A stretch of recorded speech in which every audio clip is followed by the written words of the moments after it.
AI இன்னும் ஒரு 20-30 இயர்ஸ்ல ஹியூமனிட்டியை அழிக்கிறதுக்கான வாய்ப்பு இருக்குது அப்படின்னு சொல்லி ஏஐயோட காட்ஃபாதரா இருக்கக்கூடிய ஜாஃப்ரே ஹிண்டன் அப்படிங்கிறவரு வெளியில வந்து இப்போ சொல்லியிருக்காரு.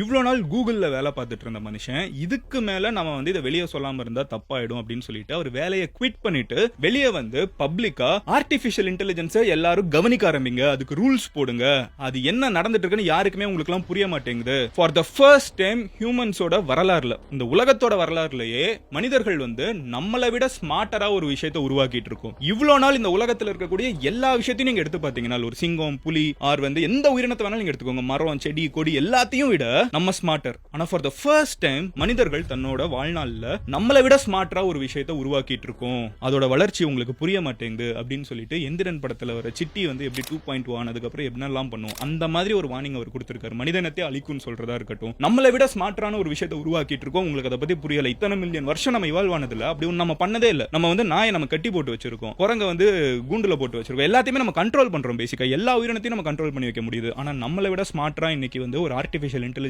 உருவாக்கிட்டு இருக்கோம். இதனால உலகத்துல நிறைய சேஞ்சஸ் வர போகுது. அண்ட் இன்னைக்கு வீடியோல அவர் சொன்ன 15 சேஞ்சஸ், என்னோடது கிடையாது, ஜாஃப்ரே ஹிண்டனோட 15 சேஞ்சஸ் இந்த உலகத்துல என்ன நடக்க போகுதுங்கிறது அவர் என்ன ப்ரெடிக்ட் பண்ணிருக்காரு. இந்த 30 வருஷத்துல வந்து உலகத்துல இருக்கிற மனிதனத்தை அழிச்சிரும்னு சொல்றதுலாம் பெரிய விஷயம் இல்ல. அவரே சொல்றாரு, அவர் உருவாக்குனது தான் ஏஐ. இன்னைக்கு இருக்கிற நிறைய ஏஐ வந்து அவர் உருவாக்குனது. அவரே அப்படி சொல்லியிருக்காருன்னா ஏன் அப்படிலாம் சொல்றாரு, டீடைலா பார்க்க ஆரம்பிப்போம். பட் அதுக்கு முன்னாடி சப்ஸ்கிரைப் பண்ணி எம்ஜி ஸ்குவாட்ல சேர்ந்துட்டீங்களா? செய்வீர்களா? ஜாயின் பண்ணியாச்சா? Okay, super. Let's get started. Hello everyone, நான் Madan Gowri and hello my dear MG squad. First விஷயம் என்ன அப்படின்னு பார்த்தீங்கன்னா, ஒரு சின்ன டிஸ்க்ளைமர் போட்டுறேன். இந்த வீடியோ வந்து இன்னைக்கு ஷூட் பண்ணல, ஸோ இதுக்கு முன்னாடியே எடுத்த ஒரு வீடியோ. அதனால இன்னைக்கு வேற ஏதாவது டாபிக் நடந்துச்சு, இன்னைக்கு வந்து அதை பேசாம ஏன் இதை பேசுற அப்படின்லாம் கேட்டிங்கன்னா ப்ராபப்ளி இன்னைக்கு வந்து என்னால் வீடியோ எடுக்க முடியல அப்படிங்கிறது அர்த்தம். அதனால தான் இந்த வீடியோ நீங்க பார்த்துட்டு இருக்கீங்க. ஓகேவா?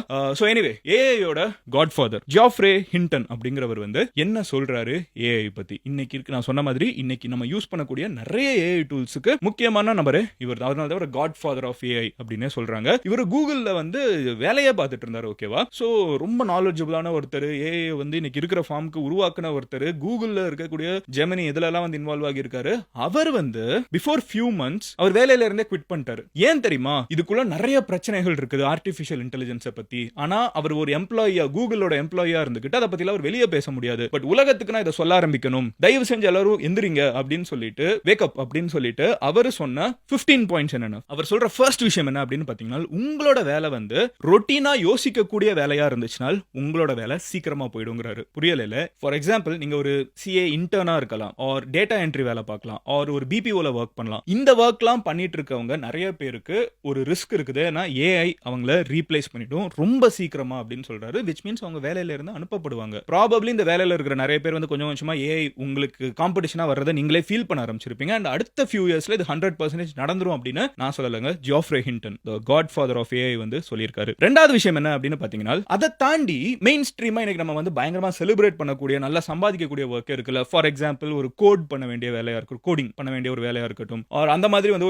ஒரு பெரிய கான்டென்ட் ரைட்டரா இருக்கட்டும், பிளாக் எழுத வேண்டியதா இருக்கட்டும், ஒரு ஆட்வர்ட்ஸ் புஷ் பண்ண வேண்டியவங்களா இருக்கட்டும், இந்த மாதிரி நம்ம வந்து ஒயிட் காலர் போட்டு இன்னைக்கு வந்து ஒரு ஐடி கம்பெனில வேலைக்கு பார்க்கறவங்களோ இல்ல ஒரு பிசினஸ் அனலிஸ்டா இருக்காங்களோ, அந்த மாதிரி இருக்கக்கூடிய அந்த எஸ்இஓ அனலிஸ்ட், அந்த மாதிரி இருக்கக்கூடிய நிறைய வேலைகளை வந்து 10 பேர் பண்ண வேண்டிய வேலையை ஒருத்தங்க பண்ணிட்டு போயிடுவாங்க. சோ ஒரு செட் ஆஃப் வேலையை வந்து கம்ப்ளீட்டா ஏஐ சாப்பிட்டுரும். இன்னொரு சைடு வந்து 10 பேர் ஒரு கம்பெனில எடுத்து 10 பேருக்கும் வந்து ஒரு 50,000 ரூபாய் கொடுத்து இத்தனை பேரை வேலைக்கு வைக்கிறது பதிலா ஒரு 500 ரூபாய் கொடுத்து ஒரு ஏஐ பாட் வந்து நம்ம வாங்கி வச்சிட்டோம்னா 10 பேரோட வேலையை அது ஒண்ணு பண்ணிடும். சோ இவங்களோட வேலையுமே வந்து இஸ் அட் ரிஸ்க் அப்படின்னு வந்து அவர் சொல்லியிருக்காரு. அப்போ மூணாவது என்ன சொல்றாருன்னு பாத்தீங்கன்னா, என்ன எல்லா வேலையும் ரிஸ்கான்னு கேட்டீங்கன்னா மூணாவது பாயிண்ட் தான் சொல்றாரு. சில பேரோட வேலை எத்தனை வருஷம் ஆனாலும் ஈஸியா போகாது அப்படின்னு சொல்லிட்டு சில பேரை சொல்றாரு. அதன் தயவு செஞ்சு சொல்லு, அந்த வேலை என்னன்னு கத்துக்கிட்டு நான் இப்பவுமே போறேன்னு தானே நீங்க யோசிப்பீங்க. அவர் யாரை தெரியுமா சொல்றாரு? பிளம்பர்ஸ், மெக்கானிக், குக், அப்புறம் வந்து ஷெஃப்ஸ். பேசிக்கா இந்த மாதிரி லேபர் பண்ணக்கூடியவங்க இருப்பாங்கல்ல, ஆக்சுவலா வந்து அவங்களோட கையை வச்சு, அவங்களோட கையினால ஒரு வேலை நடந்துட்டு இருக்கும்ல. ஒரு வெல்டு பண்ணணுங்கிறவங்களுக்கு வந்து அவங்க கை தான் மூலதனம். கரெக்டா? அவங்க அதை வச்சு தான் வேலை செய்யணும். கரெக்டா? ஒரு ஷெஃப்க்கு வந்து அந்த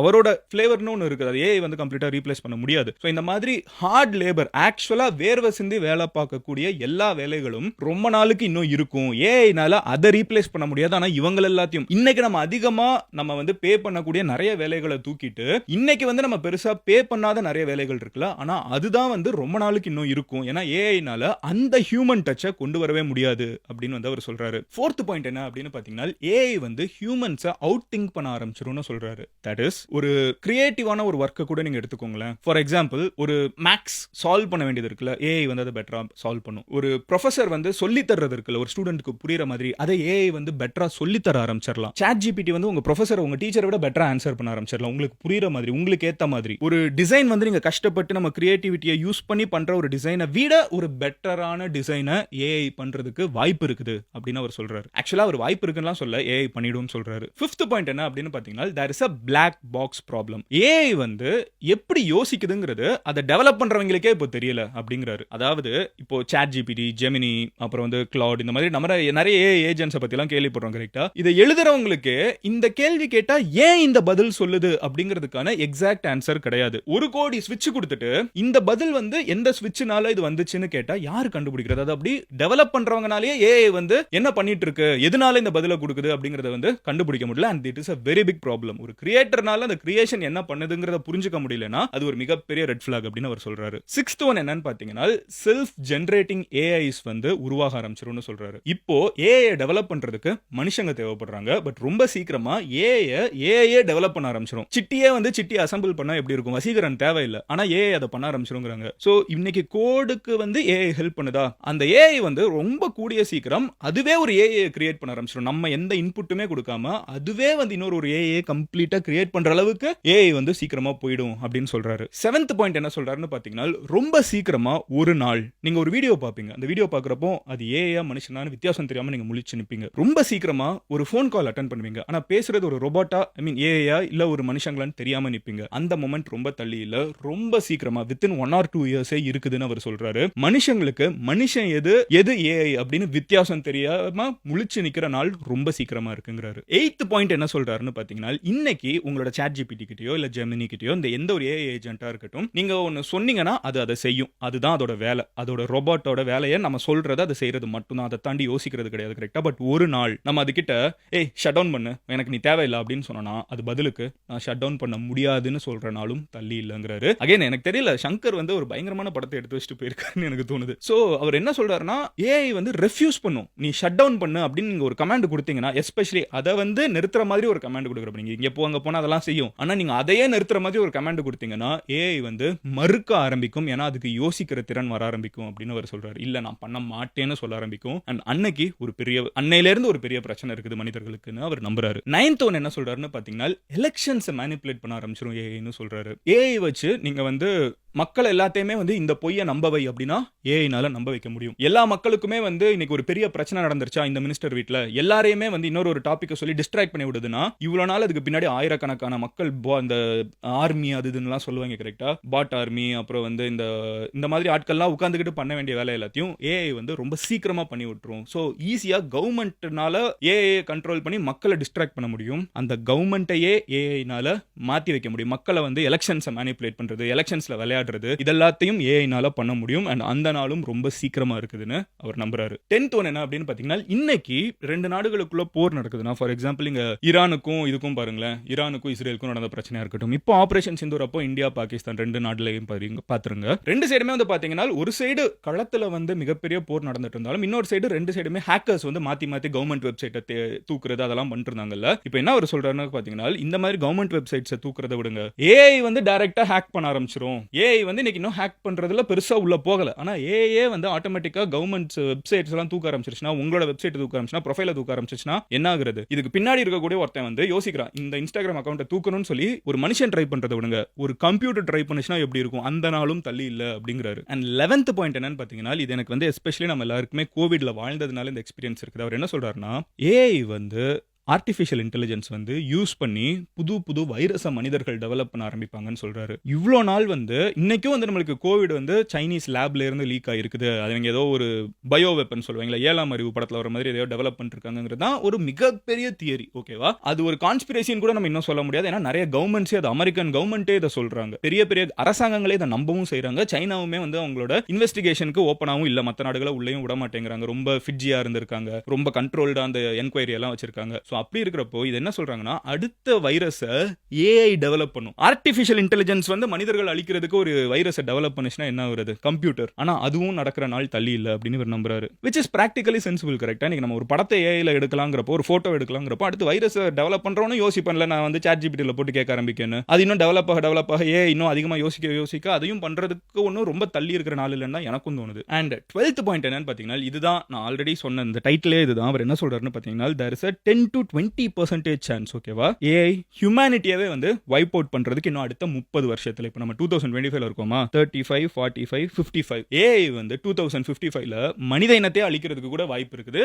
10 to 20% வாய்ப்பு இருக்குன்னு அவரோட ஓன் வாயிலிருந்து வந்த ஒரு statement. And this is Crazy. 13th one என்னன்னு பார்த்தீங்கன்னா, ஏன் சம்பந்தமே இல்லாம சும்மா இருக்கிற நம்மள வந்து வம்புலுக்க போகுதுன்னு தானே நீங்க யோசிப்பீங்க. அதுக்கு அவர் என்ன சொல்றாருன்னா, 13th பாயிண்ட், ஏஐ வந்து நம்மள வெறுத்தாலாம் நம்மள அழிக்காது. ஏஐக்கு நம்ம தேவையில்லாத ஒரு விஷயம். ஒரு பாயிண்ட்டுக்கு மேல அதை நம்ம வளர விட மாட்டோம். நம்ம மாரல்ஸ், எத்திக்ஸ், ரூல்ஸ் இதெல்லாம் பேசிட்டு இருப்போம். இது மனிதர்களுக்குன்னே இருக்கக்கூடிய ஒரு விஷயம். கம்ப்யூட்டருக்கு இதெல்லாம் கிடையாது. ஓவராலா அது டெவலப் ஆகிறதுக்கு என்னன்னு மட்டும் தான் யோசிக்கும். அப்படி இருக்கிறப்ப மனுஷங்குள்ள போய் இது சரி, இது தர்மம், இது நியாயம், இது ரூல்ஸ், இதெல்லாம் நீ பண்ணுனா ஏஐ வந்து அதெல்லாம் கண்டுக்காது. It just does not care. நம்மளை வெறுக்காது. அதுக்கு நம்ம ஒரு பொருட்டே கிடையாது அப்படின்னு அவர் சொல்றாரு.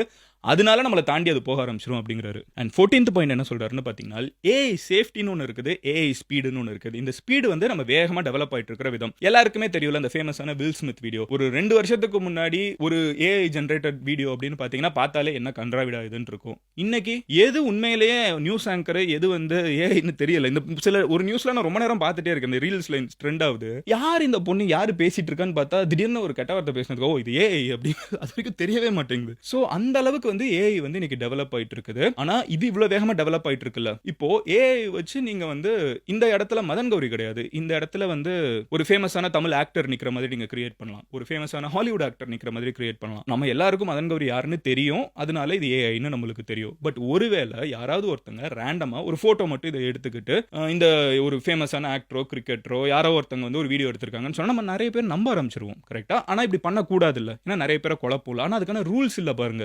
ஸோ அதை தான் அவர் சொல்றாரு. ஏஐயோட ஸ்பீடு வேகமா இருக்குது, ஆனா ஏஐயோட சேஃப்டி இதுக்கெல்லாம் ரூல்ஸ் வந்து அந்த அளவுக்கு வேகமா இல்ல. அதுதான் பெரிய பிரச்சனை. ரூல்ஸே இல்லாம இதெல்லாம் டெவலப் ஆயிட்டு இருக்கு அப்படிங்கிறாரு. அண்ட் 15th என்ன அப்படின்னு பாத்தீங்கன்னா, எந்திரன் படம் கிளைமேக்ஸ் மாதிரி கம்ப்யூட்டர் வந்து ஹியூமன்ஸை டேக் ஓவர் பண்றது ஒரு மிகப்பெரிய ஃபைட் மாதிரியோ அப்படிலாம் இருக்காது. ஐ ரோபோட் படம் இந்த மாதிரி நிறைய படங்கள் இருக்குது. இதை வச்சுதான் நம்ம பல வருஷமா படம் எடுத்துட்டு இருக்கோம். கரெக்டா? அந்த கம்ப்யூட்டருக்கும் மனுஷனுக்கும் சண்டை, ரோபோட்ஸ்க்கும் மனுஷனுக்கும் சண்டை அப்படிலாம் அது இருக்காது. அது ரொம்ப சைலண்டா நம்மளை டேக் ஓவர் பண்ணும். அது நம்மளை தாண்டி வளர ஆரம்பிச்சிருச்சு, அதுவே யோசிக்க ஆரம்பிச்சிருச்சுங்கிறத நம்ம ரியலைஸ் பண்ண மாட்டோம். அது நம்ம என்ஜாய் பண்ணிட்டு இருப்போம், ஆனா அது டேக் ஓவர் பண்ணிடும். ஒவ்வொரு போன்லயும் அது டேக் ஓவர் பண்ணும். சினிமால வர மாதிரி ஒரு வில்லனா கிடையாது அப்படின்னு நான் புரிஞ்சுக்கிறேன் அவர் இதை சொன்னதுல. அவர் சொல்ற பாயிண்ட் என்னன்னு பாத்தீங்கன்னா, it is going to be a silent takeover. ஓகேவா? அதுல நான் இன்ஃபர் பண்றது. பட் அவரோட statement it is going to be a silent takeover. அது ஒரு மிகப்பெரிய போர் மாதிரிலாம் இருக்காது. சைலண்டா அது நம்மள அசால்ட்டா நம்மளை தாண்டி அது போக ஆரம்பிச்சிடும், நம்மளை தூக்கிட்டு போயிடும் அப்படின்னு அவர் சொல்றாரு. தூக்கிட்டு போயிடும்னா இட்ஸ் a quiet takeover. ஈஸியா நம்மளை ஜெயிச்சுட்டு போயிடும் அப்படிங்கிறாரு. அது நம்மளை தாண்டி போகிறப்போ ஜாஃப்ரி ஹிண்டன் தான் இந்த ஏஐ பில்ட் பண்ண ஒரு முக்கியமான நபர் நம்மளோட வாழ்நாள்ல. அவரே வந்து இன்னைக்கு சொல்றாரு, அதை பார்த்து ஜாக்கிரதையா இருங்க. இதுக்காக அவர் கூகுள்ல இருந்து ஒரு வேலையை கூட விட்டுட்டு வந்திருக்காரு. அது ஏஐ வந்து கெட்ட விஷயங்கிறதுக்காக இதை சொல்லல. ஏஐ வந்து ரொம்ப ஃபாஸ்டரா இருக்குது. நம்ம நினைச்சதை விட ரொம்ப ஸ்மார்ட்டரா இருக்குது. அண்ட் நம்ம நினைச்சு கூட பார்க்க முடியாத அளவுக்கு எல்லாரோட கையிலயும் இன்னைக்கு உலகத்துல இருக்கிற அத்தனை ஸ்மார்ட் போன் யூசர்ஸோட கையிலயும் இருக்குது. நான் யோசிக்கல இவ்வளவு வேகமா இது டெவலப் ஆகும்னு. நான் இதெல்லாம் பிரச்சனை வரும்னு தெரியும், ரொம்ப வருஷம் இருக்குன்னு நினைச்சேன். பட் இவ்வளவு வேகமா இது வரும் நான் நினைக்கலன்னு தான் அவரே சொல்றாரு. ஸோ அவரை அதை பப்ளிக்கா சொன்னாரு. அதை நான் அவங்க கிட்ட வந்து இன்னைக்கு இத்தனை மில்லியன் பீப்புள் கிட்ட வந்து சேர்த்துட்டேன். பட் எனக்கு இன்னமும் ஏஐ மேல ஒரு மிகப்பெரிய நம்பிக்கை இருக்குது. It is going to enlighten us, it is going to make our life way more beautiful. And எப்பவுமே அப்படிதான். நீங்க வந்து கொஞ்சம் வருஷத்துக்கு முன்னாடி பாத்தீங்கன்னா மெஷின்ஸ் வந்தப்போ நிறைய பேர் ப்ரொடெஸ்ட் பண்ணாங்க. மெஷின் வந்துருச்சுன்னா எங்களுக்கு வந்து வேலை எப்படி இருக்கும் அப்படின்னு சொல்லிட்டு கைத்தொழில் பண்ணக்கூடிய நிறைய பேர் வந்து ப்ரொடெஸ்ட் பண்ணாங்க. ஆனா மெஷின்ஸ் வந்ததுக்கு அப்புறம் ப்ரொடக்ஷன் ஓவராலாவே அதிகமாக ஆரம்பிச்சிச்சு. கைத்தொழில் பண்றவங்களுக்கு வேல்யூ அதிகமாக ஆரம்பிச்சிச்சு. கையில ஒரு விஷயம் ஹேண்டிகிராஃப்ட்னு சொன்னா அதுக்கு இன்னும் வேல்யூ அதிகம். கரெக்டா? ரெண்டுமே கோ எக்ஸிஸ்ட் ஆக ஆரம்பிச்சிருச்சு. கால்குலேட்டர் வந்தப்போ ப்ரொஃபசர்ஸ் வந்து ப்ரொடெஸ்ட் பண்ணாங்க, கால்குலேட்டர்லாம் கொண்டு வராதீங்க, எல்லாருக்கும் மூளையே இல்லாம போயிடும், யோசிக்காத திறன் போயிடும். பட் இன்னைக்கு அதே மூளை தானே அடுத்து ஏஐக்குள்ள போயிட்டு இருக்குது. ஸோ எனக்கு வந்து ஒரு டெக்னாலஜி என்னைக்குமே தள்ளி வைக்கிறத விட ஹிண்டன் சொல்ற மாதிரி இந்த வீடியோ வந்து பயமுறுத்துற வீடியோ கிடையாது. இந்த வீடியோ வந்து நம்ம அதுக்கு ரூல்ஸ் கொண்டு வரணும்னு சொல்லக்கூடிய video, which I 100% agree. And yeah அதுதான் என்னோட டேக். பட் நீங்க என்ன நினைக்கிறீங்க? ஏஐ எல்லாம் இருக்கிறது வந்து உங்களுக்கு பயங்கர அட்வான்டேஜா இருக்கா இல்ல உங்களுக்கு டிஸ்அட்வான்டேஜா இருக்கா? உங்களோட ஒப்பீனியன் என்ன அப்படிங்கிறத ஒரு thumbs up or thumbs down சொல்லி வச்சு சொல்லுங்க. ஆர் நீங்க எழுதணும்னாலும் எழுதலாம். ஏன் உங்களுக்கு அட்வான்டேஜா இருக்குது, டிஸ்அட்வான்டேஜா இருக்குன்னு. இங்க இருக்கிற கமெண்ட் செக்ஷனை பார்த்தாலே எத்தனை பேர் என்ன ஒப்பீனியன்ல இருக்கீங்கன்னு பப்ளிக் ஒப்பீனியனும் நம்மளுக்கு கிடைச்சிரும். எல்லாருக்குமே வந்து கமெண்ட் செக்ஷனை போய் பார்க்குறப்போ இதான் எல்லாரும் யோசிக்கிறாங்கிறதும் தெரியும். நாளைக்கு நான் உங்களோட வீடியோவில் பார்க்குறேன். Until then, bye. Madan Gauri signing off here. Love you all. Take care. Bye. Cheers and cheese.